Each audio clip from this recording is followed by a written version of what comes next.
We're coming from Grocery Tech 2026 with David Buckingham, CEO of Ecrevo. Thank you so much for coming. Thank you. Great to be here. Let me just say a bit about myself. So as you say, I'm CEO of Ecrevo. So we're a retail tech company. We serve customers in the US, Canada, UK, Europe. And we have a platform which allows big retailers to deliver targeted communications to their customers in real time based on purchase behavior. So we're helping big retailers grow sales, grow trip frequency, grow basket size, and basically help with their shopper retention and growth.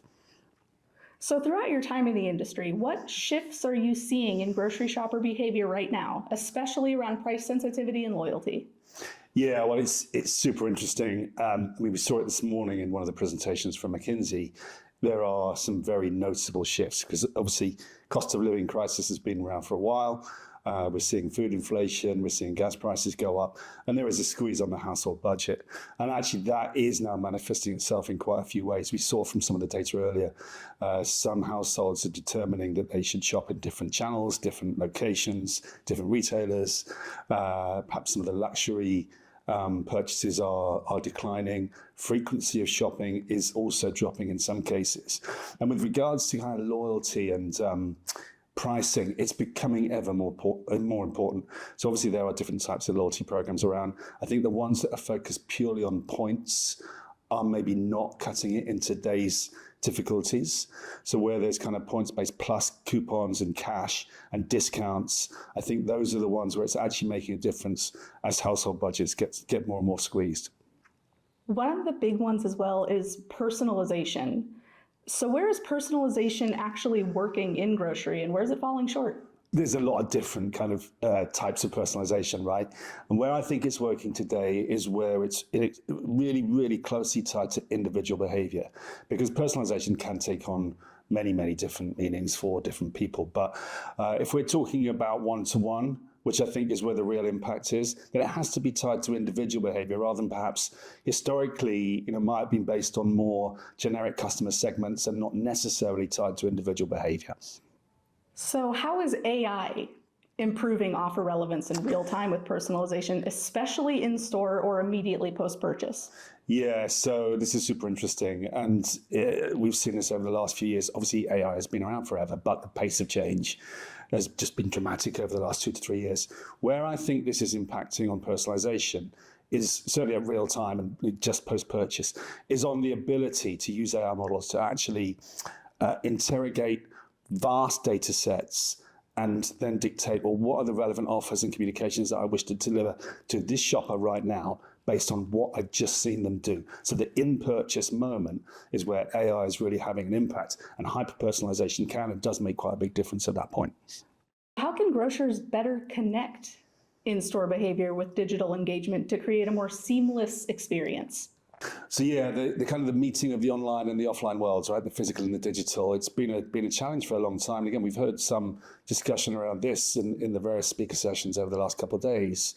I think the biggest thing is to try to treat the online and the the online and the offline worlds as one rather than separate entities. Now that's difficult to do because you have challenges with regard to data and how you make sure that there's consistency of data across online and offline. But if you can, and some of the more advanced retailers that we've heard speak in the last couple of days who have spent a lot of time and money in putting their data into the right format and the right place, they're able to execute in a way that actually gives a seamless experience right across the channels. And that's super important because if you're a shopper, the last thing you want is to be ignored in one channel and then talk to it in the other channel, or at least not have a coordinated experience where it doesn't look like the retailer knows you. I think personally, the biggest issue for retailers is trying to make sure that a customer feels you know who they are, you know what they want, and you can serve them effectively. And so doing that in a similar way across the online and the offline worlds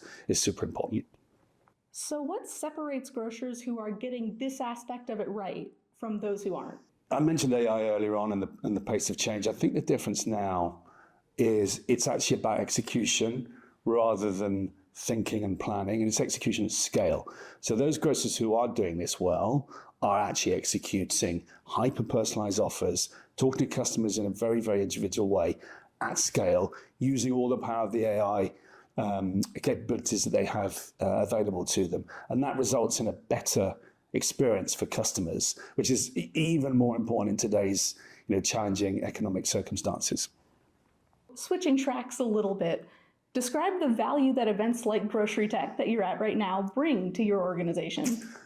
So I think there's a few. Obviously, it's super interesting to hear what are the key themes and the key trends and what a big retailer is focusing on in their own organizations. That's one of the real benefits of this particular event, is that it's obviously highly retailer focused, and you are privy to a lot of retailer discussions, which is really enlightening. So you get a sense of what's important for them, what are they focusing on, what are the challenges, and purely from a more selfish point of view, I guess, why am I here and why is that interesting? Well, it helps me to think about what does Acribo do, how can we help to address some of those issues, and hopefully open up some interesting conversations with existing customers and potential new ones. So what is the one thing that stuck with you the most about your Grocery Tech experience so far? I think it is about the pace of execution now, of AI adoption, and how that's manifesting itself right across the retail experience. So not just front of store and customer facing, but obviously back office, supply chain, all of those things, robotics. I know it sounds like I'm just throwing in buzzwords, but actually what you see now is application of all these different things in a much more coordinated fashion, which is starting to show itself in how retailers actually present themselves to their end customers. Well, that's an excellent answer. And thank you so much, David, for taking the time to talk to us today. And welcome again to Grocery Tech. Thank you very much.